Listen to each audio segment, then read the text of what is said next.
फिर दिन हुआ पुरानी रात का, करे सो शुक्र हम खुदा की जात का, खुदा की जात का, नया फिर दिन हुआ।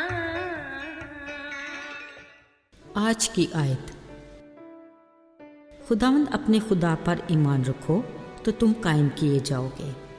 दूसरी तवारीख 20 बाब 20वीं आयत। अजीज़ो, गुज़श्ता रोज़ जेडन अपने बाप के कंधों पर बैठा खुश हो रहा था। कुछ देर के बाद बाप ने बच्चे को अपने कंधों से गिराने की एक्टिंग की। जेडन तो डर के मारे खूब शोर मचाने लगा। बाबा, मैं गिर जाऊंगा। बाप ने कहा, बेटा मैं तुम्हें गिरने नहीं दूंगा।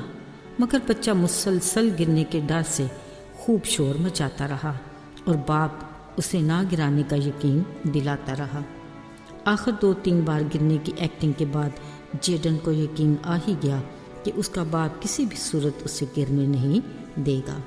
अजीज़ों, हज़ारों साल पहले यीशु मसीह की ज़मीनी ज़िंदगी के दौरान ना सिर्फ उन्होंने बहुत से मौजज़ात किए, बल्कि साहिब इख्तियार माहिर उस्ताद की तरह आसपास की चीज़ों मसलन फल, फूल, दरख्त, चिड़ियों और पहाड़ों वगैरह की मिसालें देकर लोगों के ईमान को मजबूत बनाने की तालीम दी। एक बार यीशु को अपने शागिर्दों के हमरा जाते भूख लगी। उन्होंने राह के किनारे एक अंजीर के दरख्त को देखा। वो फल की तलाश में जब उस दरख्त तक आए पर पत्तों के सिवा कुछ न मिला तो कहा, आइंदा तुझ पर कभी फल ना लगे। फिर हुआ ये कि वो दरख्त फौरन सूख गया। शागिर्द अचानक पत्तों भरे इस अंजीर को फौरन सूखा देखकर हैरान हुए। बोले, आए खुदावन, ये क्यों हुआ? यीशु ने कहा, ईमान रखो और शक ना करो तो तुम भी ऐसा कर सकते हो। बल्कि अगर तुम इस पहाड़ से भी कहोगे तू उखड़ जा और समुंदर में जा पड़, यकीन रखो यूं ही होगा। जो दुआ में तुम ईमान के साथ मांगोगे वो तुम्हें मिल जाएगा। अजीज़ों, ज़रा सोचिए, आखिर ईमान है क्या, जिसके बारे में खुदावंद यीशु ने कहा, ईमान के वसीला तुम बड़े बड़े काम भी कर सकते हो। मतलब मुकम्मल यकीन और कामिल भरोसा। असल में ईमान एक अनदेखी ताकत है कि अपने आसमानी बाप खुदा से जो भी मांगेगी हमें मिल जाएगा। मगर याद रहे, मिलने की उम्मीद हमारे ईमान की मजबूती और देने वाले की मर्जी पर मुनहसर है। खुदा की कलाम में लिखा है, ईमान सुनने से पैदा होता है और सुनना खुदा के कलाम से। अजीज़ों, बाज़ औक़ात ये दुनिया हमारे लिए मुख्तलिफ हालात के बायस खौफनाक सी जगह बन जाती है। बिलाशुबा हम इसी दुनिया के मुसाफिर हैं। मज़े की बात तो ये है कि ज़िंदगी के इस सफ़र में कामयाबी, नाकामी, खुशी, गमी के सिलसिले हमारे हम कदम हैं। इन हालात में हम कई बार शिकस्त खाकर मायूस हो जाते हैं तो कभी कामयाब होकर खुश भी होते हैं।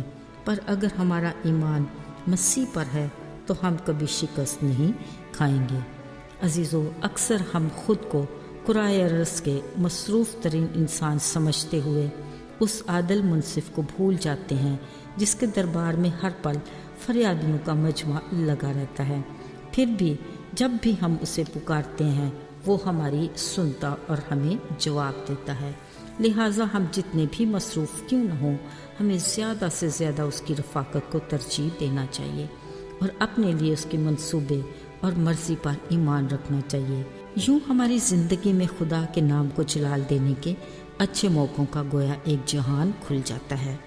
अज़ीज़ों, आज भी हमें ऐसे हालात और वाक़यात का सामना है जो हमारे ईमान को कमज़ोर और डामाडोल कर देते हैं।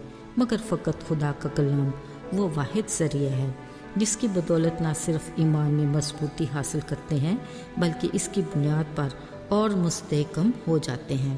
खुदा का कलाम ही कादिर खुदा के कामों के बारे में हमें आगाही देता है जो ईमान की मजबूती का बायस बनते हैं। कलाम ही वो तारीख़ी सबूत पेश करता है कि हज़ारों साल पहले की पेशन गोइयाँ नए अहदनामे में अपने वक्त पर पूरी हुई। हमारे हम ईमान इंसानों यानी यीशु के शागिर्दों के हाथों से होने वाले मौजज़ात हमारी मजबूती का बायस बनते हैं। और एलिया की ईमान से मांगी दुआ से 3.5 बरस तक मेघ का ना बरसना वगैरह।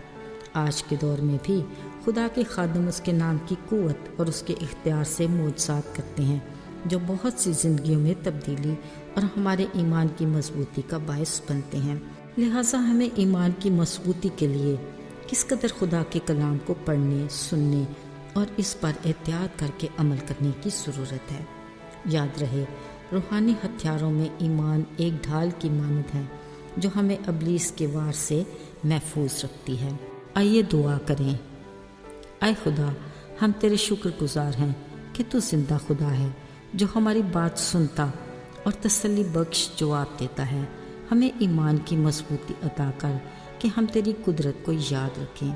اپنے حضور سے ہمارے لیے تازگی کے دن لا۔ یسوع کے مبارک نام میں آمین۔